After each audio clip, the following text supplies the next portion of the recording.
aí é o seguinte, os atores políticos das instituições também não... Você mesmo já falou isso, a esquerda não consegue mais dialogar com o povo, não chega mais às bases. Né? Porque a gente teve um aumento, você citou sindicatos, né? Você tinha sindicatos, você tinha os estudantes mobilizados, você tinha, no caso do Brasil, as SEBs, as comunidades eclesiais de base, que foram destruídas. Né? Você tinha vários pontos de capilaridade para chegar com a discussão política. Hoje você já não tem mais, hoje é a internet. E internet, o domínio da extrema-direita é terrível. Então, as big techs é que mandam. Tá. Então, Chico, eu diria o seguinte, eu entendo essa questão, mas eu tenho uma leitura um pouco diferente disso aí. Então... Porque você colocou de um jeito que é mais ou menos assim, o problema é que a gente não tem diálogo. Como se a gente a gente não consegue chegar lá, né? Como se a gente não estivesse sabendo se comunicar. Eu acho que tem um problema talvez ainda mais brutal. A gente não tem o que falar. Não é que a gente não está conseguindo falar, a gente não tem o que dizer. Porque não é só uma questão de ter o que dizer, mas dentro dos nossos processos de governo, o que a gente tem para mostrar. Certo?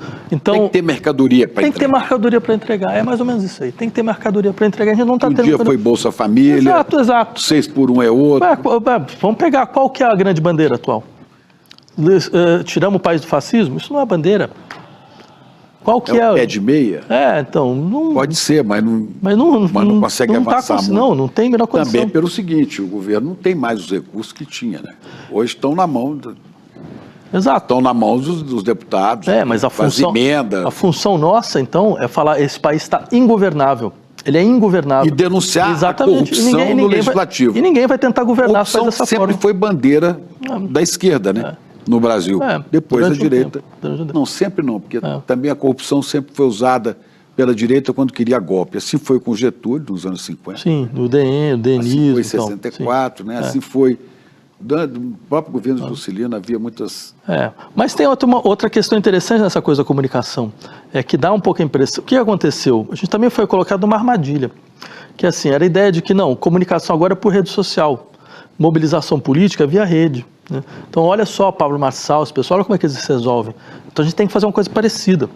Eu diria assim, a gente não tem que fazer nada parecido, porque na verdade esses espaços têm dono, têm interesse político, e tem uma gramática própria, sabe? Eles fazem com que sua fala vire uma fala, tem que estar submetida a uma certa ideia de impacto, tem que estar submetida a uma certa ideia de velocidade, tem que estar submetida a uma certa ideia de estereotipia. E eles têm uma coisa, eles não têm princípios éticos, eles trabalham com fake news, eles trabalham...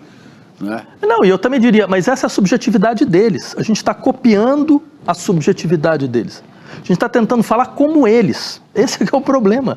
A gente olha para eles que vê eles que se dão bem, porque esse é o ambiente natural deles. A Erika Hilton, quando fez aquele discurso e botou nas redes sobre o Pix, você está sendo enganado, e que viralizou com 200 milhões de visualizações, né? Olha, seria um novo caminho? Olha, Chico, eu diria outra coisa assim. Ela e outros deputados estão tentando abrir espaço para discutir, acho que tudo isso é louvável, mas eu insistiria em um outro aspecto, que é, mas você percebe, você cria uma peça que é a cópia da peça da pessoa com quem você está criticando. Isso, você está usando a mesma linguagem. Está reboque do modelo dele. E se tem alguma coisa que a ideia de indústria cultural trouxe, na época da Escola de Frankfurt, o meio, isso não era do Marshall McLuhan, mas a ideia é boa. O meio é a mensagem. Você percebe? Ele impõe uma mensagem, e assim, o meio é uma mensagem política por si próprio. Eu diria isso. O meio traz uma mensagem política. Não há nenhum meio neutro.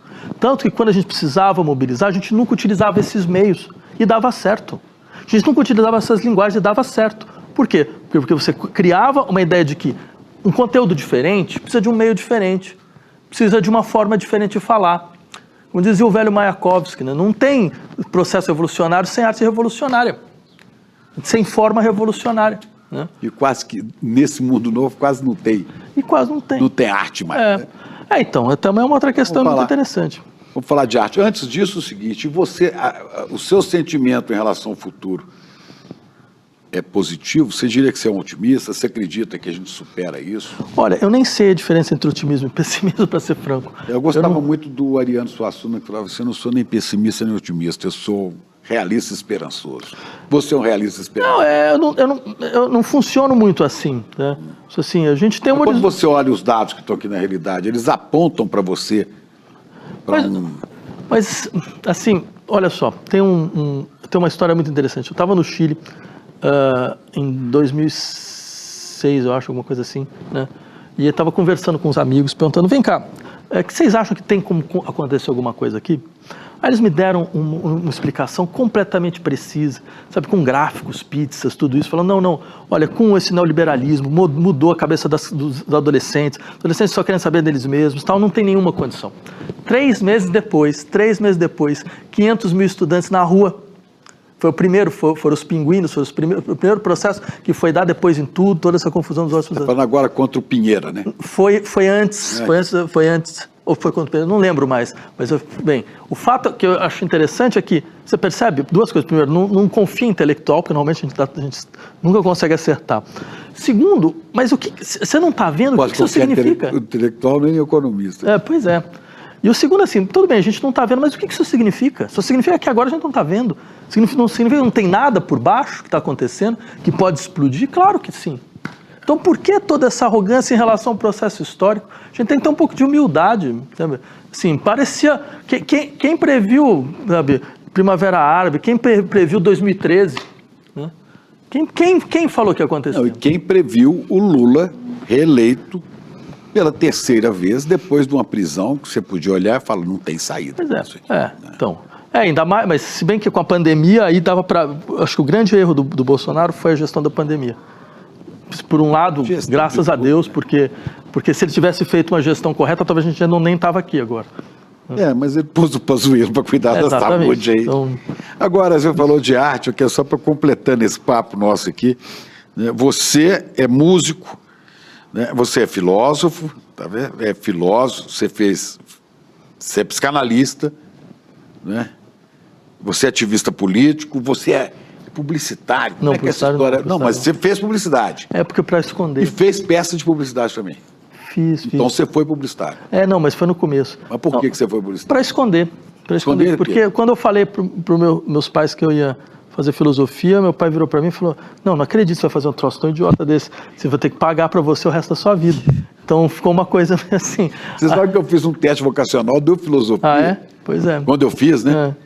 E eu fui como seu pai, eu falei com o psicólogo que me aplicou o teste, falei assim, mas eu vou fazer o quê? Eu vou morrer de fome, eu vou ter que dar aula.